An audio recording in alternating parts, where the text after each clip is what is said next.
po sa mapagpalang umaga po sa ating lahat. Ang devotion pong ito ay nanggagaling sa lugarin ng Taiwan, sa Door of Faith Church, Hualien po. Purihin po ang Panginoon sa buhay ng bawat isa. Bago po tayo magsimula sa salita ng Panginoon, sa paghahayag ng salita ng Panginoon, tayo muna nga po ay umawit at magpuri sa ating Panginoong buhay. Amen po ba? Alam niyo po ang awitin, kayo po ay sumabay sa akin.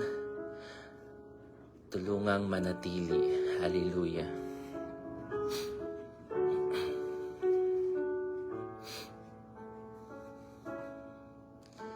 Sa buhay ko'y laking dalangin na magamit niyo sa iyong gawain. Puso ko'y nagnanasa na higit kang makilala, Hari at Panginoon ng lahat. O Diyos, ito ang panalangin ko,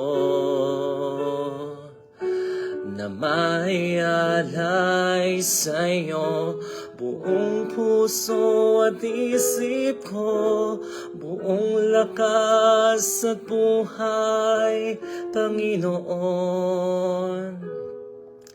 Tanging sa inyo lamang ibibigay sa kalooban niyong banal. Tulungang manatili upang ako sa iyo'y hindi magkamali. O Diyos, ito ang nais ko, ay hindi na mawalay pa sa iyo. Jesus, ito ang samo ko, sa kalooban niyong banal. Tulungang manatili upang ako sa iyo'y hindi magkamali. O Diyos, ang tanging nais ko ay di na mawalay pa sa iyo. Jesus, ito ang samo ko. Jesus, ito ang samo ko. Hallelujah, Lord. Maraming salamat, Panginoon. Salamat, Panginoon, sa patuloy na paggamit niyo, Panginoon. Salamat sa saganang biyaya, Panginoon, na ibinibigay niyo sa amin, Panginoon, sa buhay na iniaalay niyo sa amin araw-araw, sa hininga na ibinibigay niyo sa amin. Sa hiningang ito, Panginoon, patuloy namin kayong gagawaran, Panginoon, ng mga papuri, pagsamba, Panginoon.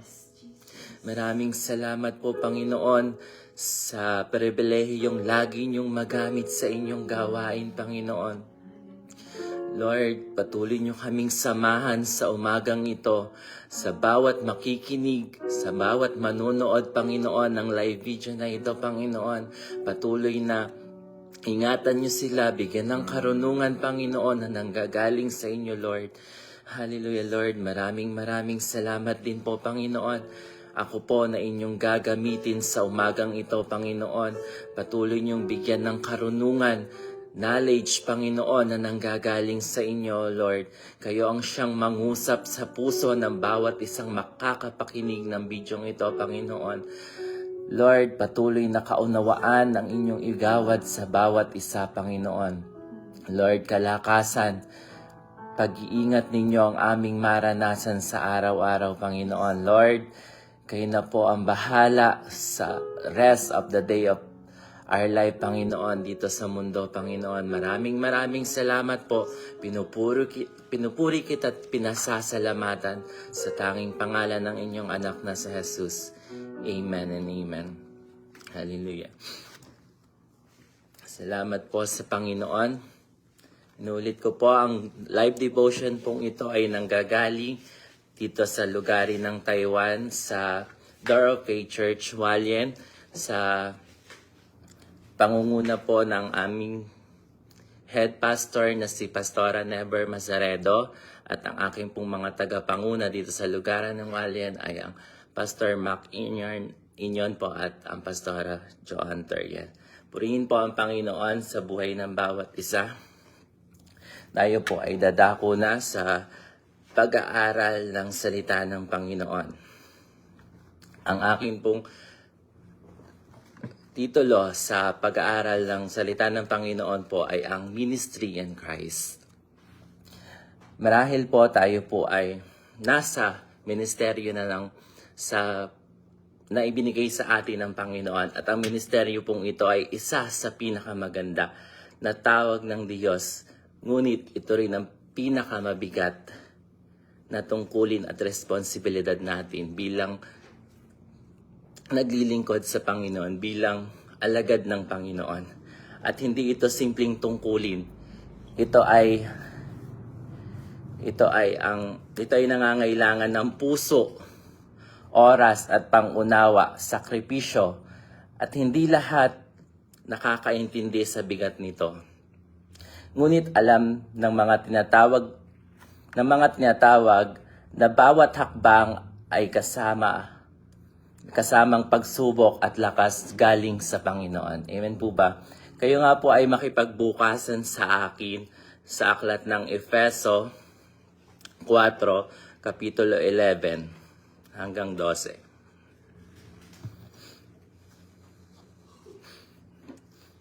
Ang sinasabi po diyan sa Efeso 4:11 hanggang 12, ang iba niyang apostol, ang iba ginawa niyang apostol, ang iba'y ginawang propeta, ang iba'y nangangaral ng magandang balita, at ang iba naman ay pastor at guro. Ginawa niya ito para ihanda sa paglilingkod ang mga pinabanal at para lumago at maging matatag bilang katawan ni Kristo. Amen. Salamat sa Panginoon. Tayo po na iniwan sa atin ang banal na Espiritu noong napako ang Panginoong Jesus sa krus ng Kalbaryo at namatay at pumunta na sa langit, ay iniwan ng Panginoon ang banal na Santong Espiritu niya sa atin, na nananahan sa atin. Tayo po bilang katawan ni Kristo ay binigyan ng atang ministeryo na magagamit natin upang tayo ay lumago. At sa gitna ng pressure na ito, inaasahan kang manatiling matatag sa gulo maging mahinahon, sa tagumpay manatiling mapagkumbaba, at sa mga araw na pagod ka ay may sariling pinagdadaanan tayo. At ngunit patuloy ka pa rin naglilingkod dahil may mga umaasa sa iyo at alam mong hindi ito pinagkakatiwala ng Diyos sa atin kung wala hindi ito ibinibigay ng Panginoon sa atin bilang isang palamuti lang sa ating pamumuhay dito sa mundo. Ito ay may kaakibat na pressure na kailangan nating maging matatag, kailangan nating maging malakas sa mga panguusig na gagawin sa atin ng mundo, ay patuloy tayong manatiling matatag sa presensya ng Panginoon, dahil hindi naman tayo iiwanan ng Panginoon, hindi tayo inilagay ng Panginoon dito sa mundong ito nang wala lang. Lahat tayo may purpose. Amen po ba? At talagang salamat sa Panginoon dahil sa kabila ng hirap Ang ministry ay puno ng layunin at kagalakan. Ang kagalakan na ito ay nanggagaling sa Panginoon dahil napufulfill natin kung ano yung iniatang sa atin ng Panginoon. At yun nga po, hindi po tayo ilalagay ng Panginoon sa katatayuang ito kung hindi niya tayo sasamahan. At ako nga po ay may ihanda na 10 puntos sa umagang ito at tulungan tayo ng Panginoon na matapos ito na talagang nais ng Panginoon na may mga bagay tayong dapat tandaan habang tayo ay nasa ministeryo sa Panginoon. Habang nagpapatuloy sa paglilingkod, may ilang paalala na makakatulong upang manatiling matatag at maugat sa Panginoon. Ang una po ay, you cannot pour from an empty cup. Hindi po tayo makakapaglingkod, hindi po tayo makakapag-share sa iba ng ating mga thoughts kung tayo naman po ay walang laman sa ating mga puso. Kung tayo po ay bigo, kung tayo po ay talagang napupuno ng galit sa ating buhay. Hindi po tayo makakapagbigay ng encouragement sa iba kung tayo po sa ating sarili, alam po natin na tayo ay empty. Iyan po ay makikita po natin sa Matthew 11:28.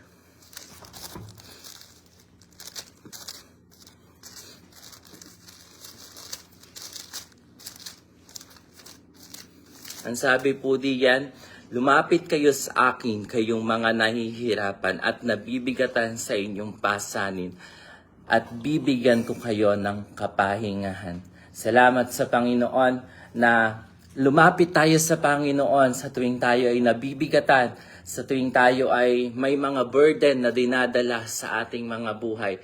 Dahil yung ibibigay at igagawad sa atin ng Panginoon ay isang malawak na yakap, kapahingahan na galing sa Panginoon. At ang tunay na lakas ay nagmumula sa pahinga at paglapit kay Kristo. Hindi ka maaaring magbigay kung ikaw ay ubos na. Amen po ba? Na talagang kung tayo sa sarili natin, alam natin sa sarili natin na tayo ay ubos na. Tayo ay lumapit sa Panginoon. Tayo ay magpapuno sa Panginoon na kailangan mo ring punuin ang sarili mo sa presensya ng Panginoon. Na hindi natin kailangan ng ibang tao, kundi ang Panginoon lang. Amen po ba? At tayo po ay dako na sa pangalawang puntos.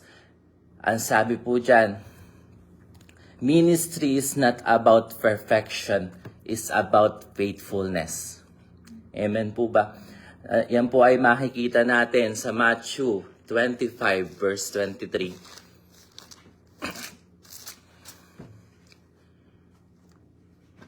Ang sabi po dyan, sumagot ang kanyang amo,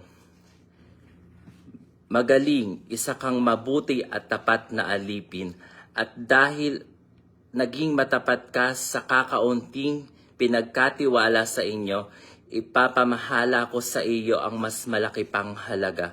Halika't makibahagi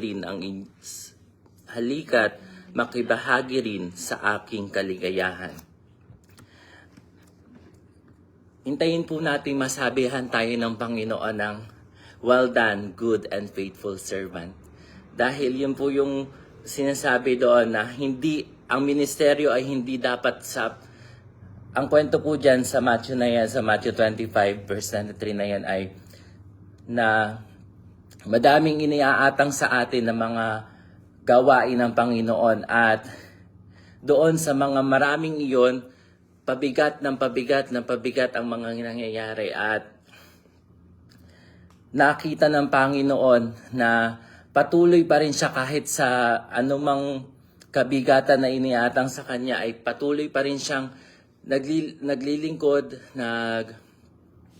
ginagawa ang pinakamabuti niya sa Panginoon. At yon talagang ginawaran siya at yun ang sinabi sa kanya ng Panginoon, well done, good and faithful servant.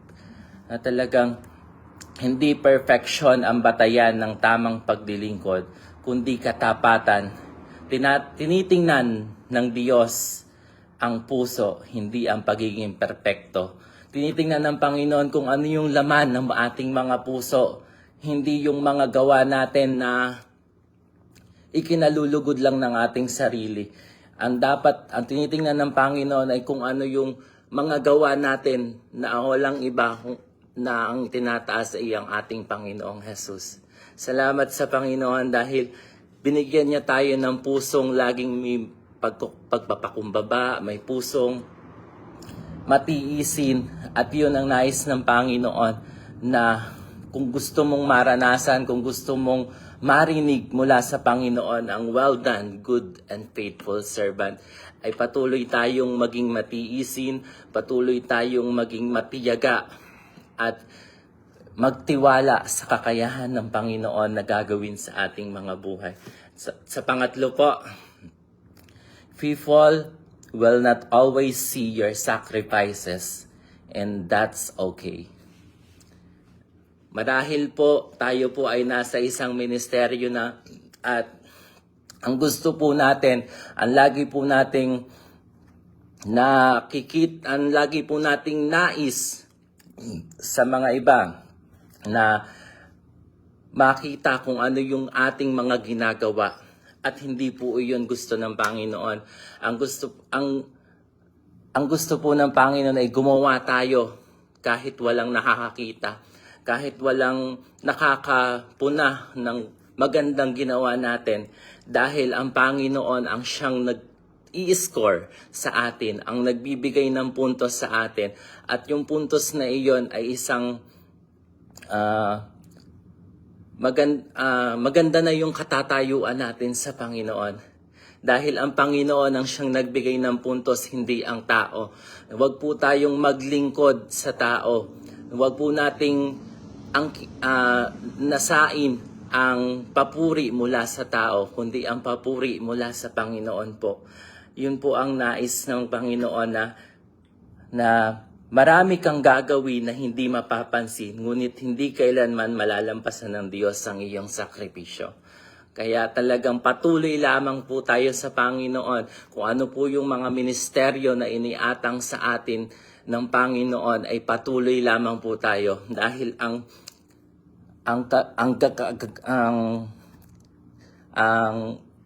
corona na ibibigay sa atin ng Panginoon ay talagang napakaganda. At iyon yung makakasama natin ng Panginoon sa langit na bayan. Meron pa po sa pang-apat na puntos, boundaries are healthy, not as selfish. Ito po yung mga ginagawa ng mga taong nasa isang ministeryo na talagang nanaisin na lang na manahimik, nanaisin na lang na hindi makahalubilo sa iba dahil yun po yung nagiging quiet time niya sa Panginoon kung sakali. Dahil tayo man po ay binibigyan din ng oras ng Panginoon na makipag-isa sa Panginoon, makipag-usap sa pamamagitan ng kanyang panalangin. At itong boundaries na ito ay nararapat lang din naman at ito ay healthy.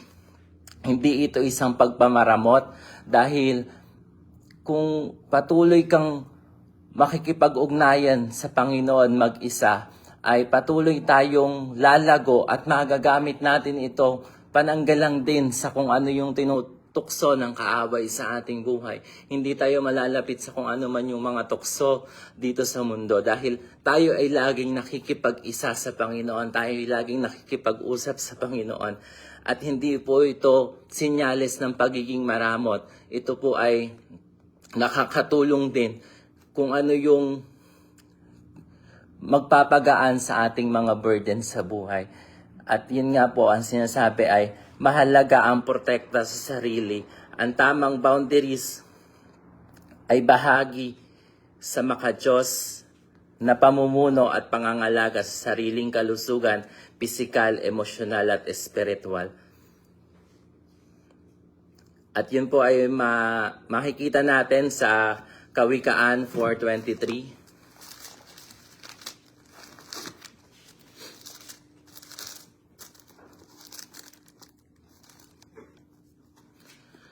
Ang sabi po diyan sa Kawikaan 4:23, higit sa lahat, ingatan nyo ang inyong isipan, sapagkat kung ano ang inyong mga iniisip, iyon din ang magiging buhay ninyo.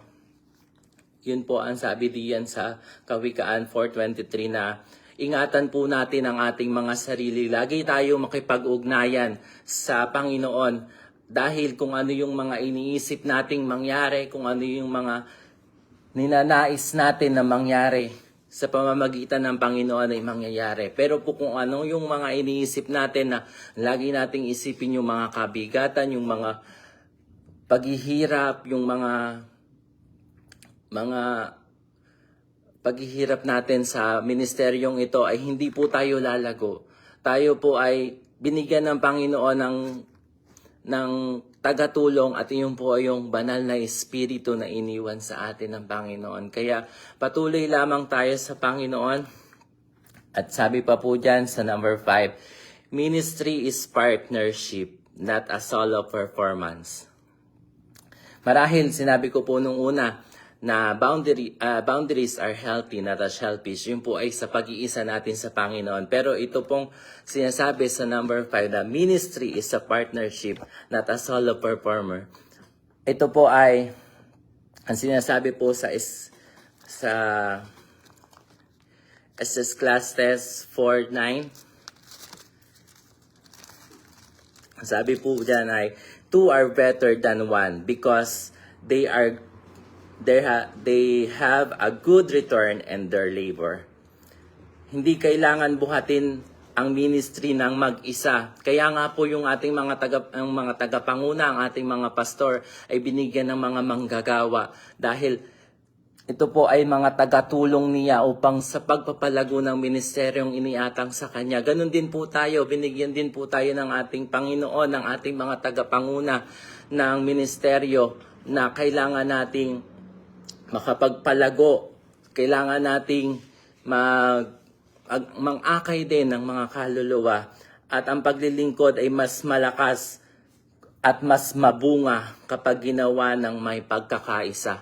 Kailangan po ng may intact po tayo, na buo po tayo na tayo po bilang mga alagad ng Panginoon ay sama-samang susugod sa kung ano man yung mga challenges na kaharapin natin dahil tayo po bilang mga Kristiyano, bilang po tayo ay mga alagad ng Panginoon, lagi po tayong nasa battleground, lagi po tayong nasa digmaan. Kaya talagang lagi po tayong magsama-sama, lagi po tayong magkaisa sa pangalan ng Panginoon. At sa number 6 po, God grows people. Your role is to plant, water, and guide. Makikita po natin yan sa unang Korinto 3:6.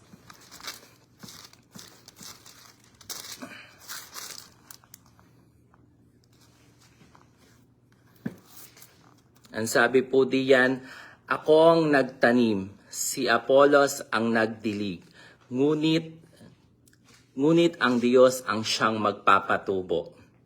Amen. Tayo ang magtatanim tayo bilang nataniman na ng salita ng Panginoon ay may pribilehiyo na tayo, may kapangyarihan na tayo makapaghayag ng salita ng Panginoon sa pamamagitan ng evangelism, ng pag-share ng Word of God sa mga unbelievers. At ito po ay binigyan ng Panginoon ng kapangyarihan na pagbungahin natin, na gawin natin yung 100% natin upang maakay sila. Ito po yung sinasabi ng, ang role po natin ay to plant, water, and guide.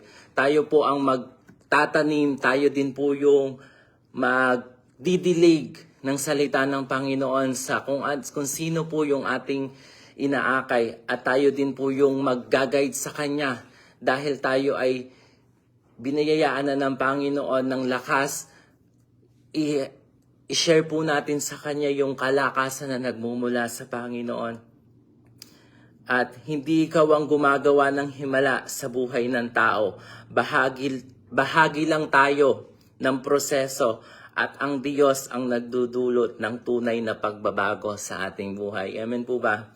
talagang ang Panginoon ang siyang magbibigay sa atin ng pagbabago na kung ano yung ninanais natin na sa ating buhay na mga mapapangit dati, ay ang Panginoon ang siyang gumawa noon upang makita sa atin kung ano yung nangyari noong tayo ay lumapit na sa Panginoon, noong tayo ay sumama na sa paglalakbay ng Panginoon.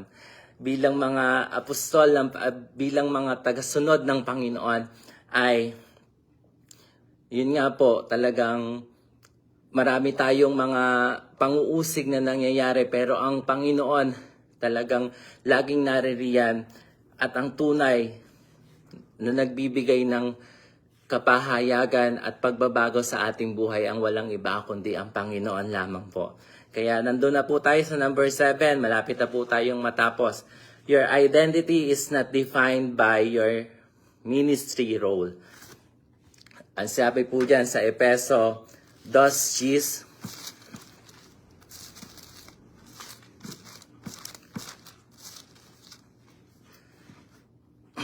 ang sabi po dyan, nilikha tayo ng Diyos at ang pagkakaisa na nilikha tayo ng Diyos at ang pagkikipag-isa natin kay Kristo, binigyan niya tayo ng bagong buhay para gumawa tayo ng kabutihan na noon pa'y itinalaga na ng Diyos na gawin natin.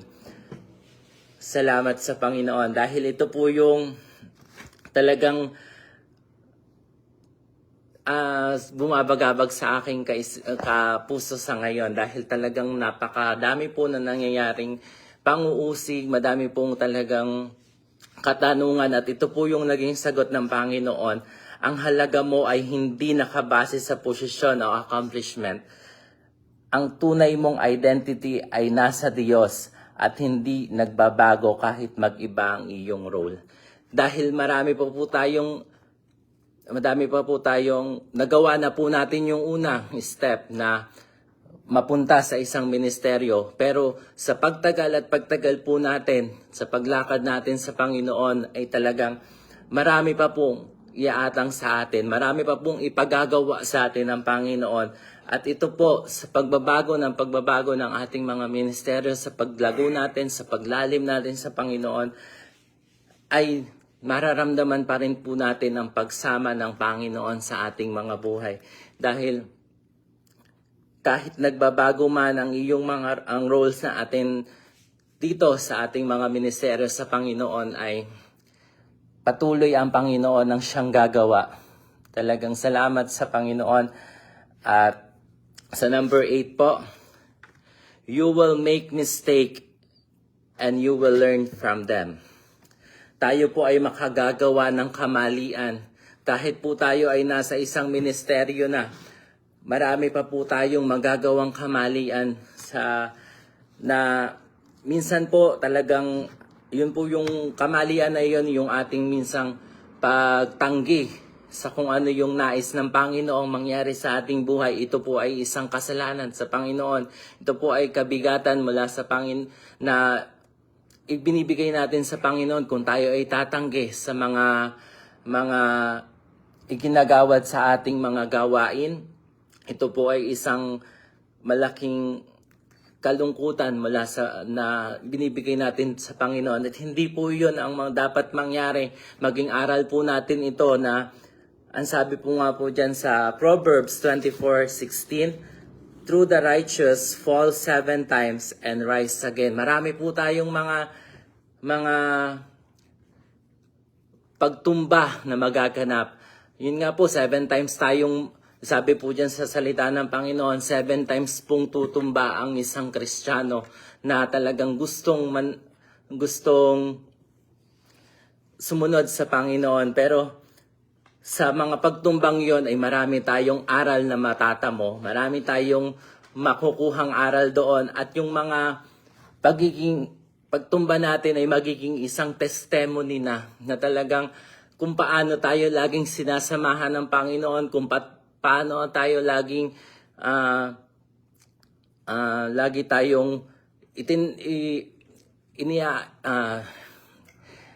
inaakay ng Panginoon dahil sa lagi nating pagtumba ay lagi nating nasain na samahan ng Panginoon, na lagi tayong i-guide ng Panginoon sa kung ano yung nais ng Panginoon. At talagang bahagi ng paglilingkod ang pagkakamali. Ang mahalaga, muli tayong tumayo, natuto at nagpapatuloy. Amen po ba? At dun po tayo sa 9, ministry is not a marathon, not a sprint. Ang sabi po dyan sa Hebreo 12:1, ang sabi po dyan, napapaligiran tayo ng maraming tao na nagpapatotoo tungkol sa pananampalataya nila sa Diyos. Kaya talikuran na natin ang kasalanang pumipigil sa atin at alisin ang numang hadlang sa pagtakbo natin. Buong tiyaga tayong magpatuloy sa takbuhing itinakda ng Diyos para sa atin. Let us run with endurance the race and that I see before us. Yun po ang sabi ng Panginoon. Na hindi ito patimpalak ng pabilisan. Ito po ay ang paglalakbay ng may tibay at paglalakbay ng tibay, presensya at consistency. Yung talagang tuloy-tuloy na alab na nanggagaling sa Panginoon. Yung paglalakbay natin ay bigyan natin ng matibay na pananggalang at sa tulong ng presensya ng Panginoon ay talagang lagi tayong may tatawid mula sa mga pasanin natin kasama ang Panginoon. At ang gusto ng Panginoon ay consistent tayo sa kung ano yung ginagawa natin dahil talagang maraming mga tao ang magpapatotoo kung gaano kabuti ang Panginoon sa kanyang buhay, at yun din ang nais ng Panginoon, magbahagi din tayo ng ating mga patotoo kung paano tayo binago ng Panginoon dahil sa pamamagitan ng ating mga testimony ng buhay natin, kung paano tayo kinatagpo ng Panginoon. Sa pamamagitan po noon ay may isang kaluluwa na magnanais din na alamin kung sino po ba yung Panginoon na ating sinasamba, na kung sino po yung Panginoon na nagligtas sa atin, dahil marahil yung testimony natin sa buhay natin, hindi lamang po tayo ang nakaranas noon. Marami pong kaluluwa ang nagnanasa din na maranasan nila iyon. Kaya patuloy lamang tayo sa hakbanging ito, patuloy tayong samahan ng Panginoon sa race na ito, na ang sabi nga din sa kanyang salita na hindi na inumpisahan tayo ng Panginoon at tatapusin niya kung ano man yung inumpisahan ng Panginoon sa ating buhay. Kaya talagang salamat sa Panginoon. Naririto na po tayo sa huling puntos. Salamat sa Panginoon. Ang sabi po diyan ay sinasabi po sa atin ito ng Panginoon na you are not alone. Hindi po tayo nag-iisa sa labaning ito. Ang sabi po diyan sa Hebreo 13:5. Ang sabi po diyan, iwasan nyo ang pagiging sakim sa salapi, maging kontento kayo kung anumang nasa iyo, sapagkat sinabi ng Diyos, hindi ko kayo iiwan o pababayaan man. Salamat sa Panginoon na hindi na tayo pababayaan ng Panginoon o hindi tayo tatalikuran ng Panginoon. Sa bawat hakbang natin sa paglilingkod, kasama natin ang Panginoong Diyos. Amen po ba? Na talagang kahit ang pakiramdam mo minsan ay mag-isa ka lang, ngunit ang pangako ng Panginoon, hindi nagbabago, na sinabi ng Panginoon na hindi niya tayo pababayaan mag-isa. Hindi niya tayo pababayaan mag-isa sa takbuhing ito, dahil ang Panginoon ang siyang laging umaakay, ang patuloy na sasama sa atin kasama ang kanyang banal na Santo Espiritu na namumuhay sa ating mga puso. Ay lagi tayong i-direct ng Panginoon sa kung ano yung nakalinya sa atin, kung ano yung kung ano yung nararapat na mangyari sa ating mga buhay. At salamat sa Panginoon na talagang ang pangako niya ay hindi nagbabago at hindi po ito bumibigo, na kung ano man yung nais ng Panginoon sa ating buhay, yun po ang mangyayari. Kung patuloy lang tayong magtitiwala sa Panginoon. Hallelujah. Salamat po sa Panginoon. Naririto na po tayo sa ating conclusion. Ang ministry ay hindi madali at hindi ito ipinangako ng Diyos na magiging madali. Ngunit ang bawat pagod may biyaya at sa bawat luha ay may pag-asa at ang bawat pagsubok ay may kasama kang Diyos na hindi ka iiwan. Hallelujah. Salamat sa Panginoon. At kung tayo po ay nasa isang ministry ngayon, kapag pagod ka na, lumapit ka lang. At kapag nalilito ka, magtiwala ka lang. At kapag nadidismaya ka, magpahinga ka lang. Yun po ang nais ng Panginoon sa ating mga buhay. At kapag nagdududa po tayo, kung may silbi pa po ba yung ginagawa natin sa Panginoon, alalahanin natin na may Diyos na gumagawa sa pamamagitan mo at iyon ang pinakamalaking pribilehiyo sa lahat. Salamat sa Panginoon. Talaga pong pinaalala sa atin ng Panginoon na talagang lumaban lang tayo, magtiyaga tayo at magtiwala tayo sa Panginoon. Salamat sa Panginoon dahil pinararanas sa atin ng Panginoon na kailanman hindi niya tayo iniiwan sa ating mga takbuhing ito, na talagang yung mga kabigatan, yung mga challenges bilang isang Kristiyano ay kasama natin ng Panginoon sa pamamagitan lagi ng pagbubulay-bulay ng kanyang mga salita. Salamat sa Panginoon dahil talagang tinuturuan niya tayo na laging magtiwala sa Kanya, na lagi tayong makipag-usap sa Kanya. Kung tayo, ayun po ang sabi, kung tayo ay pagod na, lumapit lang tayo lagi sa Panginoon. Kung tayo nalilito, lagi tayong magtiwala sa Panginoon. At kung tayo nadidismaya dahil maraming mga taong nanguusig, lagi lang tayong magpahinga kasama ang Panginoon. Hallelujah. Salamat sa Panginoon. Purihin ang dakilang pangalan ng Panginoon. Hallelujah. Salamat sa Panginoon. Nawa po ang mga puntos na ito ay ang lagi nating tandaan na lagi tayong magpakatibay, magtiwala sa Panginoon. Dahil hindi kailanman hindi tayo iiwanan ng Panginoon. Amen po ba? Salamat sa Panginoon. Hallelujah. Tayo po ay sumandaling yumuko at tayo po ay manalangin sa Panginoon. Hallelujah. Lord, maraming salamat po. Salamat sa inyong mga salitang naihayag sa umagang ito. Lord, lagi po naming tatandaan na lagi namin kayong kasama, Panginoon, sa aming takbuhing ito, Panginoon. Patuloy nyo kaming palakasin, Panginoon, sa pamamagitan ng inyong mga salita.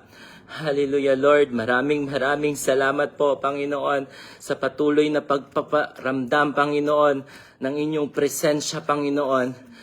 Salamat, Holy Spirit, na lagi kayo ang siyang gumagabay sa amin, tagatulong, Panginoon, ng kung ano yung mga takbuhin namin dito, Panginoon, ay patuloy kaming ginagayad, Panginoon. Patuloy kaming iniaalain, Panginoon, sa kung ano yung ikararangal, Panginoon, ng inyong dakilang pangalan.